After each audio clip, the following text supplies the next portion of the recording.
अस्सलाम वालेकुम दोस्तों, आज हम आपको साउथ अमेरिका के ऐसे मुल्क की सैर करवाने जा रहे हैं जिसकी कहानी सुनकर आपको यकीन ही नहीं आएगा।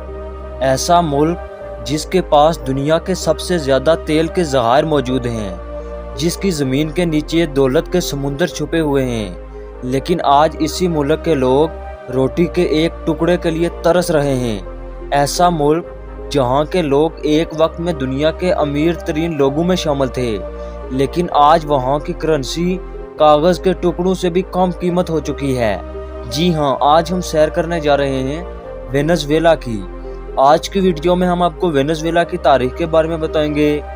दुनिया का सबसे ज़्यादा तेल के ज़खायर रखने वाला मुल्क आखिर इतना गरीब क्यों है, यहाँ के लोगों की ज़िंदगी कैसी है और इस कंट्री के खूबसूरत मकामात कौन से हैं। इसके अलावा ऐसे दिलचस्प हक़ाइक़ बताएंगे जो आपके लिए बिल्कुल नए होंगे। चैनल पर नए हैं तो चैनल को सब्सक्राइब और वीडियो को लाइक ज़रूर कीजिएगा। चलें अब निकलते हैं वेनेजुएला के एक शानदार सफ़र पर। इस मुल्क का ऑफिशियल नाम बोलिवियन रिपब्लिक ऑफ वेनेजुएला है। ये मुल्क साउथ अमेरिका के शुमाली हिस्से में आता है। वेनेजुएला के बॉर्डर्स कोलंबिया, ब्राज़ील और गियाना से लगते हैं। इसके अलावा कैरिबियन सी की साहली पट्टी भी लगती है। वेनेजुएला का कुल रकबा 9,16,445 मरबा किलोमीटर है, जो रकबे के लिहाज से दुनिया के 33वें नंबर पर आता है। वेनेजुएला की कुल आबादी 2,85,00,000 के करीब है, जो आबादी के लिहाज से दुनिया के 53वें नंबर पर आता है, और ये जनूबी अमेरिका का 5वां सबसे ज़्यादा आबादी वाला मुल्क है। वेनेजुएला का कैपिटल कराकस है, जो मुल्क का सबसे बड़ा और आबादी वाला शहर है। ये शहर अपनी जदीद इमारतों, खूबसूरत निज़ाम ज़िंदगी और अपनी नाइट लाइफ की वजह से फेमस है। वेनेजुएला में बोली जाने वाली ज़ुबान स्पेनिश है, क्योंकि ये कभी स्पेन की कॉलोनी होती थी। दोस्तों, चले आप जानते हैं कि दुनिया का सबसे ज़्यादा तेल के ज़खायर रखने वाला मुल्क आज इतना गरीब कैसे हुआ। इसके लिए हमें तारीख में जाना पड़ेगा।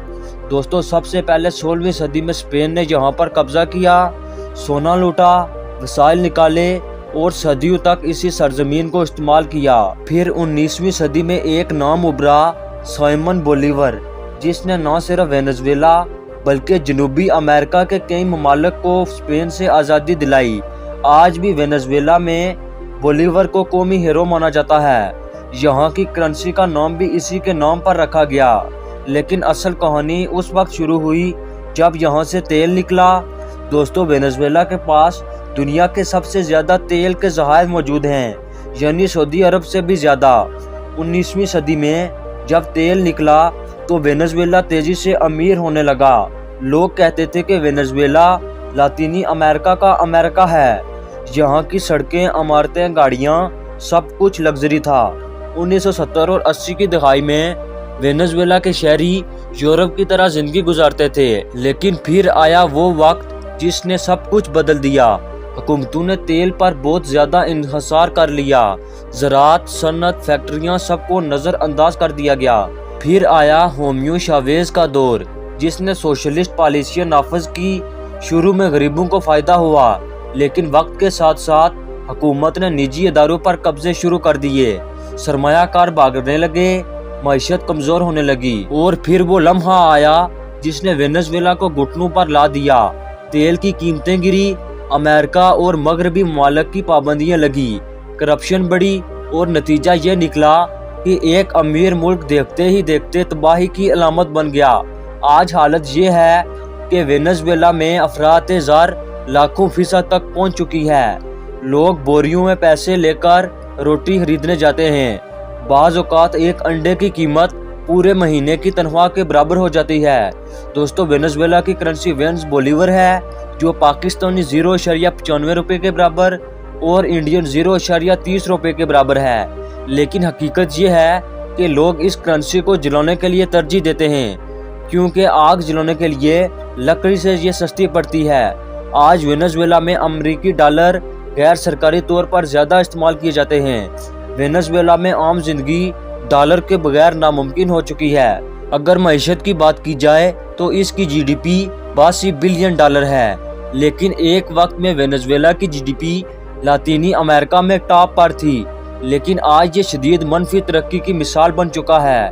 برآمدات کا تقریباً سارا دارومدار تیل پر ہے، جبکہ درآمدات میں خوراک، ادویات اور مشینریز شامل ہیں۔ لوگ بنیادی سہولیات کے لیے بھی جدوجہد کر رہے ہیں۔ بجلی، پانی، دوائیاں، سب کچھ نایاب ہو چکا ہے۔ اگر مذہب کی بات کریں تو زیادہ تر لوگ عیسائی مذہب سے تعلق رکھتے ہیں، خاص طور پر رومن کیتھولک ہیں، جبکہ تھوڑی تعداد میں پروٹسٹنٹ اور دیگر مذاہب کے لوگ بھی آباد ہیں۔ پاکستانی اور بھارتی کمیونٹیز بہت کم ہیں، چند ہزار سے زیادہ نہیں، کیونکہ حالات نے غیر ملکیوں کو یہاں سے نکال دیا ہے۔ لیکن دوستو، یہ ملک صرف غریب اور بحران کا نام نہیں۔ وینزویلا قدرتی حسن سے بھی مالا مال ہے۔ دنیا کا سب سے اونچا آبشار اینجل فال بھی اسی ملک میں ہے، جو بادلوں سے گرتا ہوا لگتا ہے۔ کیریبین کے نیلے سمندر، سرسبز جنگلات، پہاڑ، نیشنل پارک، یہ سب کچھ دیکھ کر انسان دنگ رہ جاتا ہے۔